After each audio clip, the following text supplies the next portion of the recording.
Finalement, pourquoi dois-je payer une taxe déchets? La gestion des déchets représente un coût important pour les communes. Elles sont obligées de le couvrir à 100% par des recettes. C'est ce que l'on appelle le principe du coût-vérité qui détermine les montants de la taxe déchets. En réalité, votre taxe déchets se compose d'une partie forfaitaire et d'une partie variable. La partie forfaitaire varie selon la composition du ménage et couvre les coûts, frais de carburant et de maintenance du passage des camions de collecte, l'enlèvement et le traitement d'une quantité minimale de déchets, l'accès au Reciparc et, dans certaines communes, la collecte des encombrants à domicile. La partie variable est proportionnelle à votre propre production de déchets. Vous le voyez, Laurent, la gestion des déchets est un service public rendu à l'ensemble des habitants de votre commune. Et comme pour les services de police ou d'incendie, l'enseignement ou encore l'entretien de l'espace public, il est financé en partie grâce aux taxes que nous payons tous. Je ne comprends pas bien ce que couvre exactement cette taxe déchets. Eh bien Mathilde, cette taxe couvre le ramassage de plusieurs types de déchets en porte-à-porte, ordures ménagères, organiques et papier-carton. La gestion des points d'apport volontaires dans certaines communes, l'accès au Reciparc, mais aussi l'acheminement et le traitement de tous ces déchets dans les centres de valorisation dédiés à chaque flux. La taxe permet également de financer les campagnes d'information en bon tri et de sensibilisation à la réduction de nos déchets. Et moins il y a de déchets à traiter, moins cela coûte à la collectivité. C'est bien simple. Le coût global de tous ces services mis bout à bout, ramené à un habitant wallon de référence, s'élève en moyenne à 70 € par an. Ce prix varie selon la densité de population, l'étendue du territoire et le service proposé aux citoyens. Ce qui fait, après un rapide calcul, 1,35 € par semaine. J'ai l'impression que je trie de plus en plus et que ma taxe ne diminue jamais. Je me trompe?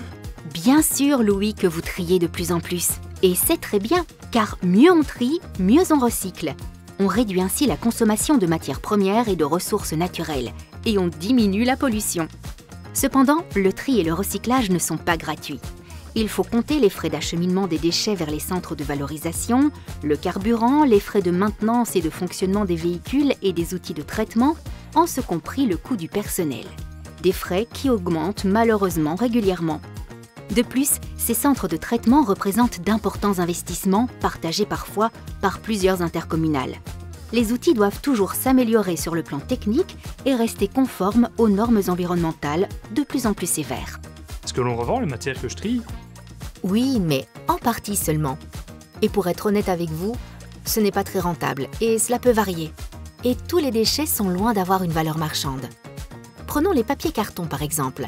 Il faut savoir que la valeur de revente est parfois fluctuante et peut diminuer en très peu de temps. C'est également vrai pour les métaux, dont la valeur fluctue d'année en année en fonction du marché. Il y a encore le compost, produit à partir des déchets organiques et des déchets verts. Là, le prix de vente ne couvre pas le coût total de la chaîne de production. Mais c'est un amendement des sols bien utile pour nos agriculteurs et notre environnement que le jeu en vaut largement la chandelle. En résumé, le coût global du traitement des déchets, de la collecte au centre de valorisation, ne sera jamais couvert par les ventes des quelques matières qui rapportent. La taxe déchets est donc bien nécessaire pour financer la totalité du cycle des déchets. Pourquoi ma taxe déchets augmente-t-elle régulièrement?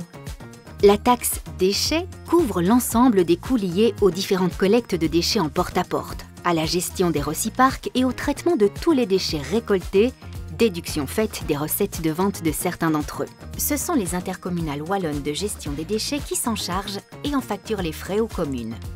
Ces dernières, à leur tour, se tournent vers les citoyens pour qu'ils assurent le paiement de ce service à la collectivité selon le principe du coût-vérité. Mais la taxe réclamée par votre commune augmente régulièrement en fonction de plusieurs facteurs. Tout d'abord, pour gérer les déchets, il faut du personnel et des moyens de transport. Or, les salaires et le carburant sont régulièrement indexés.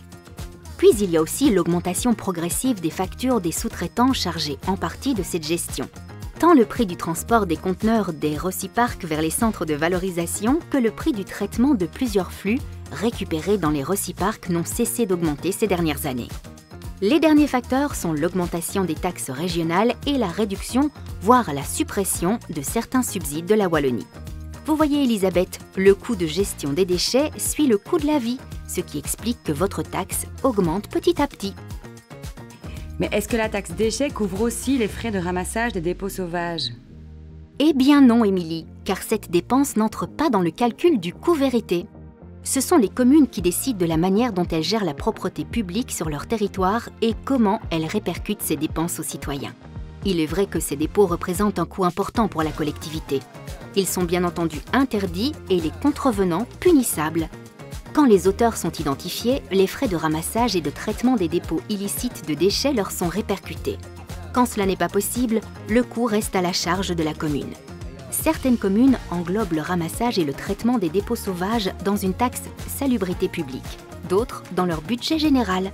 Dans un cas comme dans l'autre, c'est l'ensemble de la population qui en assume le coût.